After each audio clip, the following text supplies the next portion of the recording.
Wow, so much stuff happens in this episode. I think this is probably the biggest episode of Gravity Falls that there has been so far. And oh man, I think this is probably my favorite show now on television, honestly.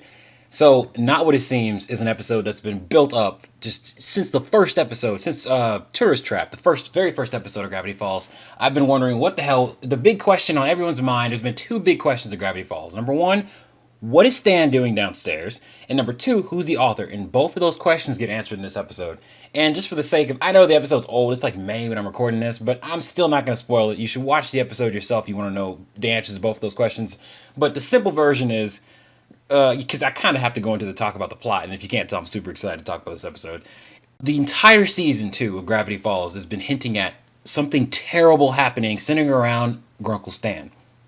And in his basement, he has this machine that we don't know what it does yet. It looks like a portal. It's this huge machine, and it's finally active. It's finally starting, and it's starting to screw with Gravity Falls' gravity, and things start going crazy. Meanwhile, we have the government agents. They're finally closing in on Grunkle Stan, and it just all hell breaks loose. I love that this episode starts up on like the happiest note ever. I knew that this shit was gonna hit the fan.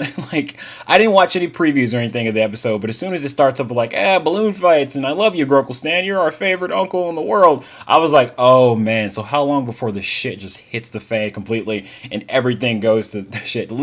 Sure enough, it takes about 5 minutes before they go from having fun in the backyard to Grunkle Stan getting arrested, thrown in prison, and this whole mystery begins to unravel.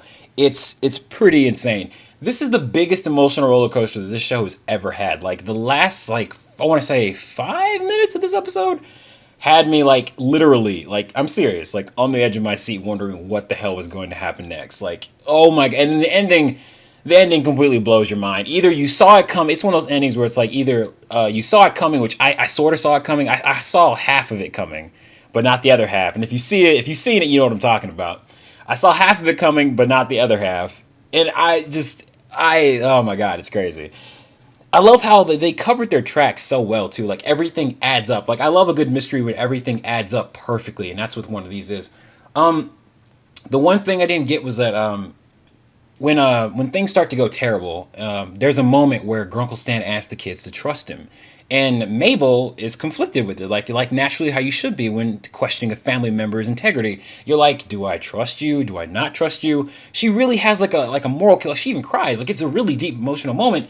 The one thing I didn't understand is how Dipper was so quick to write off his uncle as being a con man. Like, I mean, even if he wasn't the person you thought he was, to write off the person you've been spending the entire summer with off that quickly, just, it seems odd to me that he would do that. He has a moment with one of the agents where he's like, yo, your uncle's not the person you think he is. He's probably a bad person. And we see that Dipper has a moral conflict. I got that. But I mean, he's your family member. Even if I suspected something was up, I still wouldn't just completely go screw you. You're a bad person. But I don't know. But I love that moment. That last couple of 5 minutes are insane, and it really, really makes it makes you want to you can't wait for the next episode. It's killing me that it's taking this long for them to make the next one. So I thought, hey, I can't do anything else. Let me at least talk about it.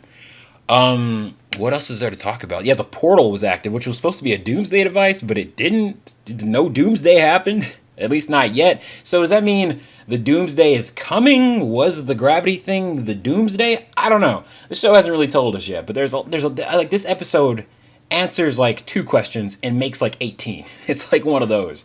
There's so much more going on in this one. Overall, this episode was fantastic, to say the least. I've never felt this kind of emotion. I love how in the midst of all this for lack of a better word, all this shit going down, they still have a good sense of humor. There are still so many good jokes. We've secured a pig. I have secured a pig. You have time to put in all these great jokes while all this crazy shit's going down. There's even a badass scene with Grunkle Stan. He escapes custody, and still this is a guy who's just been arrested. He's escaping custody, and he still has time to steal money from people. That's just amazing. I love Grunkle Stan, and I love this episode. It also, the credits, the ending credit thing is just is really, I don't understand the ending credit card. I'm going to go ahead and say it. Spoiler alert for the end of it, because I kind of want to talk about this. So whatever, if you haven't seen the episode, go see it, whatever. So whatever, there's your warning. The ending scene with the two twins, Stan and his twin sitting on the swing, they're, singing back. First off, where are they? There's a scene in Mindscape where it's that scene. It's like a park with two swings. So where is that? Is that in Gravity Falls? I mean, when did that happen? Like, there's just so much going on. I can't wait for them to explain all this shit. Like, his twin. Why did he write the books? Why are there three of them? Why the hell does he have six fingers? It's so fucking weird. The finger thing is actually something that's bothered me for. I know I'm probably just rambling at this point. The review's basically over. It's a great episode, but if you're still here, you want to listen to me talk for some reason.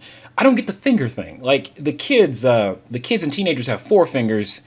Grunkle Stan has five. His brother has six. Is there a reasoning behind it? Is it just the artist fucking with this? I don't know. Anyway, I can't wait for more episodes. This episode was crazy. I've never felt so just tense while watching a goddamn children's cartoon. I guess it's not really fair to call it a children's cartoon at this point. Whatever. Fantastic episode. Can't wait for more. And that's pretty much it. I guess I'll see you guys next time.